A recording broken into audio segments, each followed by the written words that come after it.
హరి ఓం. జై శ్రీమన్నారాయణ. మీ హరగోపాల్. ఇక గృహారంభం, గృహప్రవేశం విధానంలో, గృహ నిర్మాణ విధానంలో మూడవ పార్ట్ ఏ విధంగా ఉంటుందంటే, గృహ నిర్మాణం చేసినప్పుడు కబోర్డులు అన్నీ ఏర్పాటు చేసుకుంటారు. ఏర్పాటు చేసుకునేది ఆగ్నేయంలో, అంటే తూర్పు దక్షిణము మూల ఆగ్నేయం. ఇప్పుడు 4 దిక్కులు, తూర్పు, పడమర, ఉత్తరం, దక్షిణం. మళ్ళా ఇంకొక 4 దిక్కులు ఉన్నాయి. అవేంటంటే ఆగ్నేయము, నైరుతి, వాయువు, ఈశాన్యం. అంటే ఆ నై వాయి, ఆ నై వాయి.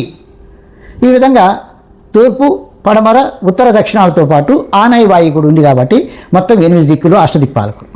ఈ అష్టదిక్పాలకులకి దేవతలు ఉన్నారు, అష్టదిక్పాలకులకి గ్రహాలు ఉన్నాయి. అవన్నీ మనం చర్చించుకుందాం. అయితే మొట్టమొదట ఆగ్నేయం ప్రాంతంలో మన యొక్క అగ్నిదేవుణ్ణి ఆవాహన చేసుకుంటుంటాం. కాబట్టి అగ్నిహోత్రుని ప్రతిష్ఠ చేస్తాం. కాబట్టి అక్కడ కిచెన్ ఉండాలి. దక్షిణ భాగంలో బెడ్రూమ్ ఉండాలి. ఇంకొక బెడ్రూమ్ కూడా నైరుతి భాగంలో ఉంటుంది. ఆ తర్వాత వాయువ్యంలో మలమూత్ర విసర్జన చేసేటటువంటి శాల ఉండాలి. తర్వాత ఈశాన్యంలో ద్వారం ఉండాలి, ప్రధాన ద్వారం ఉండాలి. ఇప్పుడు ఈశాన్యము, నైరుతి అనుకున్నాం. ఈశాన్యంలో దేవతలను ఆహ్వానించేది, అంత పవిత్రమైన స్థలం అది. దీనికి ఆపోజిట్ నైరుతి, అక్కడ నిరుతి రాక్షసుడు ఉంటాడు. సరే, అష్టదిక్పాల గురించి మనం తెలుసుకుంటాం. ముఖ్యంగా ఏంటంటే, వీలైనంత వరకు తూర్పు ఈశాన్యం కానీ ఉత్తర ఈశాన్యం కానీ ప్రధాన ద్వారం ఉండాలి.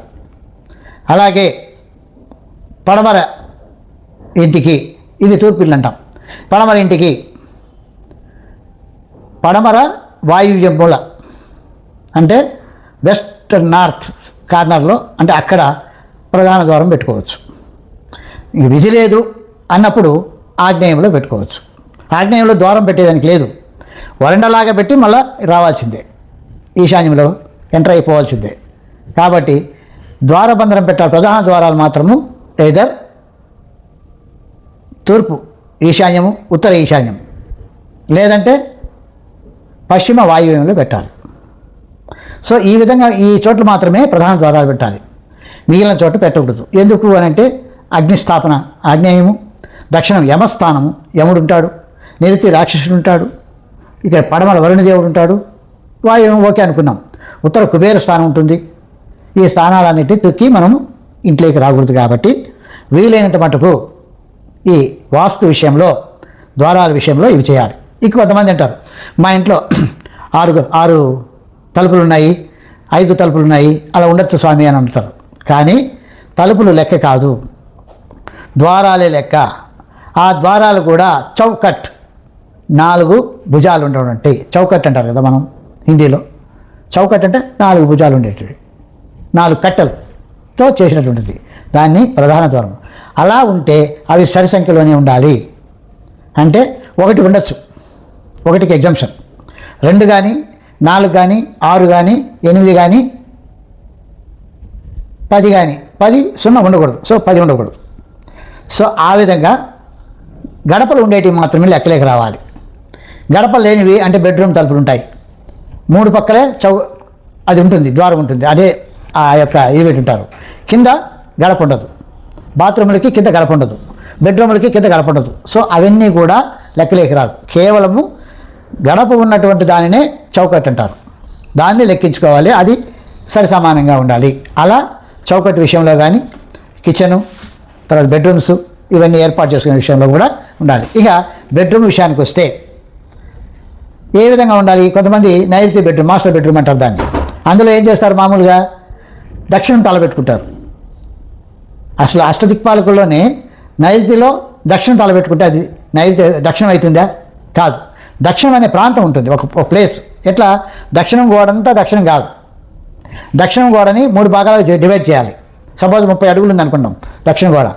అందులో ఫస్ట్ పార్ట్ దక్షిణ ఆగ్నేయం 10 అడుగులు, సెకండ్ పార్ట్ దక్షిణం, థర్డ్ పార్ట్ దక్షిణ నైరుతి.